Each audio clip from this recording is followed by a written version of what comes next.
ప్రాంతంలో భయంకరమైన కరువు వచ్చింది. ఆ కరువు పేరే డొక్కల కరువు. డొక్క అంటే కడుపు నాటం. ఉదాహరణకు నేను కడుపు అన్నం తిన్నాను తెలిస్తే నా పక్కనుండే వాళ్ళని చంపి నా కడుపులో తిన్నాడట. అంత భయంకరంగా ఉన్నారు.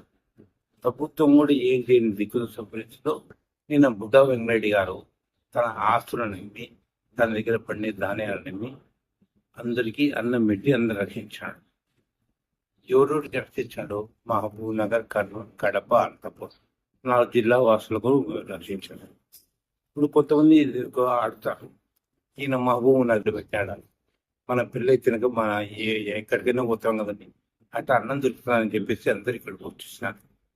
అందరూ వచ్చేసి అందరికీ అంబలి పెట్టి ఆ జొన్నను తయారు చేసి జొన్నలో కొంచెం ఉప్పేసి కర్డ్ రైస్ తయారు చేస్తారు.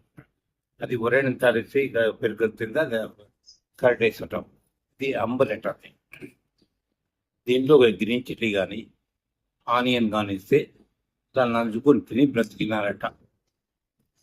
దీన్ని మెచ్చి విక్టోరియా మహారాణి ఈ పథకాన్ని ఇచ్చింది. ఎవరికైనా ప్రెగ్నెంట్ ఇస్తే ఒక్కసారి ఇస్తారు కానీ 2-3 ఇవ్వరు. కానీ బుడ్డా వెంకరెడ్డి గారికి ఆయన 3 సార్లు ఇచ్చింది విక్టోరియా మహారాణి. మొదటిసారిగా 1866లో ఇంగ్లాండ్ నుంచి మద్రాసుకు వచ్చి పిలిపించుకుని అక్కడికి సన్మానించి డబ్బు ఇచ్చిందంట. మద్రాసు నుంచి కడపకు వచ్చేవారికి డబ్బులు అయిపోయినాయి. ఆయన ఖాళీ చేతితో ఊరికొచ్చాడు. ఈ విషయం అమ్మకు ఇంగ్లాండ్ తెలిసింది. వచ్చే వైడూర్యాలను పక్కన తీసుకొని తయారు చేసుకొని మళ్ళీ మద్రాసుకు వచ్చి ఈయన పిలిపించుకొని అది ఇచ్చింది. అది తీసుకొని ఊరికి వచ్చాడు. కొద్ది కాలం అది దొంగలెత్తకపోయినారో లేకపోతే ఎవరు వాళ్ళు దానం చేసినాడు. ఆ పన్నెండు పరమాత్మ పోయి వేరే వాళ్ళకి ఈ విషయం మళ్ళీ మాకు విక్టోరియా మహారాణి తెలుసు.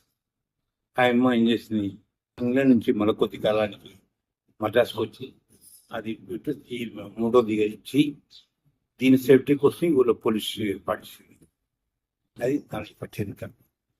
సంవత్సరం జననం 1822. ఆయన 1900 డిసెంబర్ 31 పరమపదించినాడు. ఇలాంటి ఇచ్చాడు. ప్రతి పోస్ట్ ఆఫీస్లో కార్డ్స్, ఇన్లాండ్స్, కవర్స్ ఉంటాయి కదా, స్పెషల్ కవర్ అంటే ఇస్తారు. అది ఆ కవర్లో మనం లెటర్ రాసి దాంట్లో పెట్టేసి స్టాంప్ వేసి 2 అడ్రస్ వస్తే ప్రపంచంలో ఏ దేశాలకు పోతుంది తాకు.